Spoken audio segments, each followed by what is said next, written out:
नमस्कार, मैं हूं पवन त्यागी। महाराष्ट्र मुंबई से एक बड़ी खबर आई है और यह खबर बॉलीवुड से है। बॉलीवुड में किंग खान कहा जाने वाला शाहरुख खान, उसका बेटा आर्यन, वो एक नशे के कारोबार में एनसीबी ने गिरफ्तार किया है और यह रेव पार्टी करते हुए रंगे हाथों एनसीबी ने धरा है। इस एनसीबी की रेड को समीर वानखेड़े, जो कि जोनल अधिकारी हैं, जोनल अफसर हैं एनसीबी के, इन तेज तर्रार अफसरों ने अपनी जान हथेली पर रखकर इस ऑपरेशन को अंजाम दिया। एक क्रूज जो मुंबई से चला था गोवा के लिए 2 दिन की छुट्टी पैकेज टूर पर, एक व्यक्ति से 80,000 से 1 लाख रुपए इस बुकिंग के लिए गए थे, जिसमें यह सारा पैकेज शामिल था और चीफ गेस्ट के रूप में आर्यन खान का नाम प्रचारित किया गया था। उसी के आधार पर बुकिंग ली गई थी और ये जो क्रूज था, ये क्रूज अभी कुछ ही दिनों पहले ये सेवा चली है, लेकिन इस क्रूज पर ये रेव पार्टी होगी, इसका जिक्र ओपनली नहीं, लेकिन अंदर अंदर सोशल मीडिया के माध्यम से इन लोगों ने कांटेक्ट किया जो इसके ऑर्गेनाइजर थे और इसमें प्रचारित किया कि जो बॉलीवुड के कलाकार हैं उनके बच्चों के नाम इसमें खोले थे कि ये जो युवा हैं, ये जो यूथ है, ये इस क्रूज पर 2 दिन के टूर में शामिल रहेंगे। आपको इनसे बातचीत का, इनके साथ डांस करने का मौका मिलेगा और इसलिए मोटी रकम आयोजकों ने इसके लिए बटोरी थी। दूसरी तरफ ये ड्रग की जो खेप है, ये खेप बहुत बड़ी खेप यहां से गोवा के लिए जा रही है इस क्रूज में। और ये बात एनसीबी को जब पता लगी तो एनसीबी ने अपना जाल बिछाया। कुछ समीर वानखेड़े की अगुवाई में ये बुकिंग की गई इसी क्रूज में और जो एनसीबी के तेज तर्रार अधिकारी थे वो बाकायदा इसी तरह से यात्री बनकर इस क्रूज पर सवार हुए। और जब ये रेव पार्टी रात को चालू हुई और इसमें ड्रग की सप्लाई चालू हुई तो उनके पास इस बात के पुख्ता सबूत हैं, बाकायदा उसकी वीडियो रिकॉर्डिंग भी की गई और ये सबको रंगे हाथों पकड़ा गया। जो समीर वानखेड़े इस पूरी रेड को लीड कर रहे थे, उन्होंने बाकायदा बताया है कि ये जो क्रूज है इसमें महिलाओं ने अपने पर्स के अंदर, पर्स का जो हैंडल होता है उसमें छुपा रखा था। जो ये कुछ सेलिब्रिटी पकड़े गए, इन्होंने अपने कॉलर, कमीज के कॉलर में उसके अंदर ड्रग भरी हुई थी। और जो आर्यन खान है, इसके पास से जो सूत्र बता रहे हैं, उसने आई लेंस लगाने का, लेंस होता है आंख में लगाते हैं, उसको लगाने के लिए एक डिब्बी रखी हुई थी। उस डिब्बी में जो ड्रग को छुपाया हुआ था और वो मात्रा इतनी थी जो कंज्यूम करने वाली मात्रा होती है आधा ग्राम, उससे ज्यादा थी। और इसीलिए ये सेक्शन 27 के तहत आर्यन खान की गिरफ्तारी एनसीबी ने की है। पूछताछ के बाद आर्यन खान के मोबाइल से वो चैटिंग मिली है, जिस चैट से ये खुलासा होता है कि आर्यन खान पैडलर के जरिए डेली ड्रग मंगाता था। अब यह भी सवाल है कि आर्यन खान जब डेली ड्रग मंगाता था तो क्या आर्यन खान ड्रग के धंधे में एक पैडलर की तरह काम कर रहा था?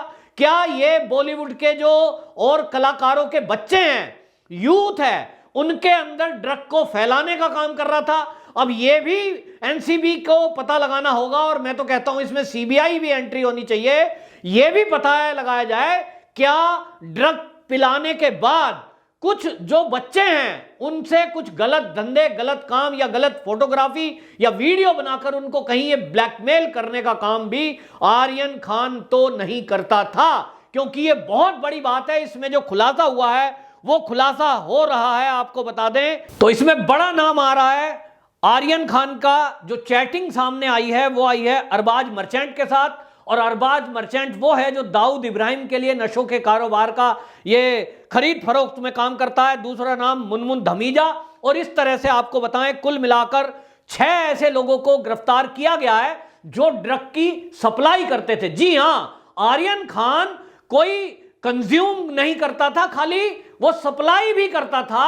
और इस सप्लाई करने के सबूत समीर वानखेड़े के पास अब पुख्ता तौर पे हैं। पहले से भी वो लगभग 15 दिन से ये पूरे रैकेट का पर्दाफाश करने के लिए जो होमवर्क कर रहे थे, उसमें उनको पता था कि आर्यन खान ड्रग पैडलरों से बातचीत करता है, ड्रग मंगाता है, ड्रग की सप्लाई करता है, उसको फाइनेंस भी करता है। लेकिन अब समीर वानखेड़े और जो एनसीबी है इसके पास अब सबूत हैं, मोबाइल के अंदर वो चैटिंग मिली है कि शाहरुख खान का बेटा ये किस तरह से ड्रग पैडलरों से बात कर रहा है, डेली ड्रग मंगा रहा है और उस ड्रग को बेच रहा है, यानी उसकी सप्लाई आगे करता है।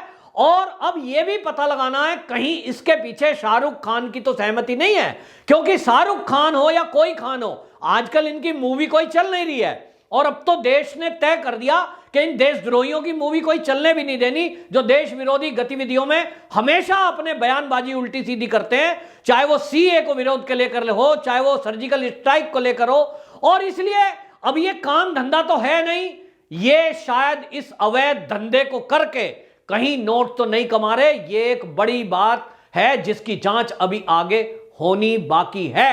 आपको बताएं, ये गिरफ्तारी हुई है और गिरफ्तारी हुई है सेक्शन 27 में, इसमें 20 साल की सजा है। 20 साल तक ये आर्यन खान जेल में रहेगा। लेकिन आपको एक और बात बता दूं कि किसी भी मां बाप को उसका बेटा अगर गलत हरकत में जेल में जाता है, पकड़ा जाता है, दुख होता है, हमारा बेटा गलत काम में पड़ गया, ऐसा लोग बोलते हैं। हमारा बेटा तो सही था, इसकी जो मेजोरिटी थी वो खराब थी, शायद ये तो पार्टी में गया था। लेकिन आपको बताऊं, शाहरुख खान वो बाप है जो खुद ये उम्मीद लगा रहा था, बल्कि बेटे के लिए ये सपने संजो रहा था कि मेरा बेटा बड़ा होकर ड्रग ले, मेरा बेटा बड़ा होकर लड़कियां छेड़े, इसकी शिकायत आए लड़कियों के साथ छेड़खानी की।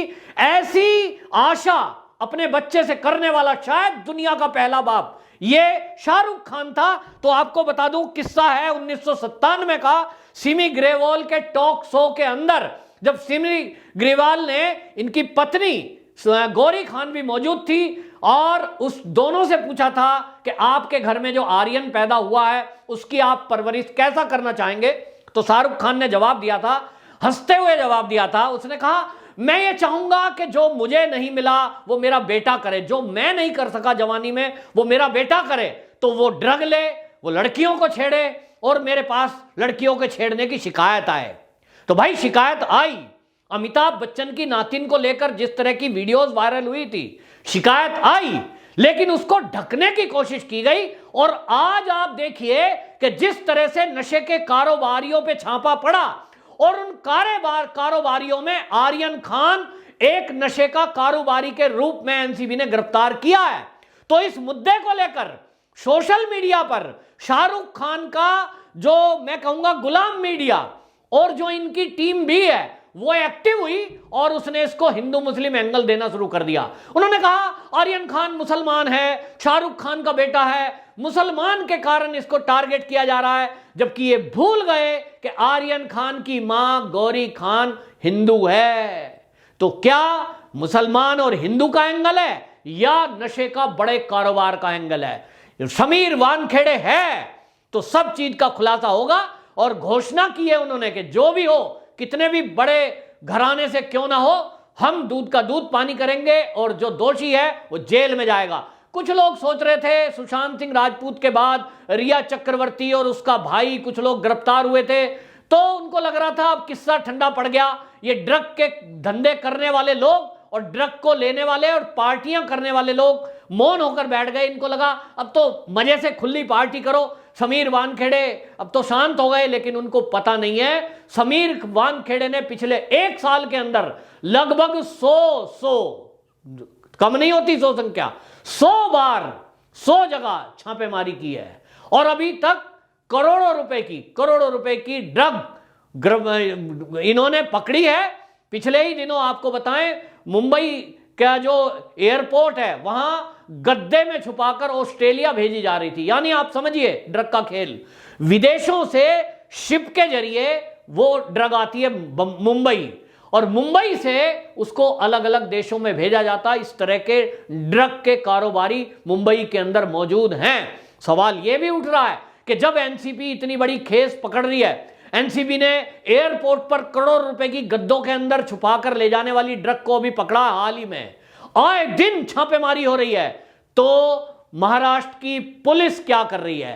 क्या पुलिस अभी भी जो पिछले दिनों खुलासा हुआ 100 करोड़ उगाही का, इसी तरह की केवल उगाही करके इन ड्रग के पेडलरों को, ड्रग के कारोबारियों को अभी भी संरक्षण दे रही है, या पुलिस ने भी कोई कार्रवाई आज तक की है? कोई बताएगा? समीर वानखेड़े जैसे अफसर हमारे देश में रहेंगे तो ये खुलासे होते रहेंगे। और आपको बताएं, बहुत ही हैट्स ऑफ है समीर वानखेड़े को, जिसने और उनकी टीम ने अपनी जान हथेली पर रखकर ये सारी रेड मारी है। ये रेड की है समुद्र के बीच में, जहां उनकी जान भी जा सकती थी, क्योंकि हम जानते हैं कि नशों के कारोबार, ये कई अरब डॉलर का नशे का कारोबार है, जिसके पीछे खूंखार आतंकवादी संगठन भी हैं। ऐसे में समीर वानखेड़े जैसे अफसर ने अपनी जान हथेली पर लगकर ये गिरफ्तारी की है। निश्चित रूप से ये अब बहुत बड़ी एक बॉलीवुड के ऊपर कार्रवाई है और आने वाले दिनों में अभी और बड़े नामों का खुलासा भी होगा, ऐसा एनसीपी के सूत्रों ने बताया है। वंदे मातरम।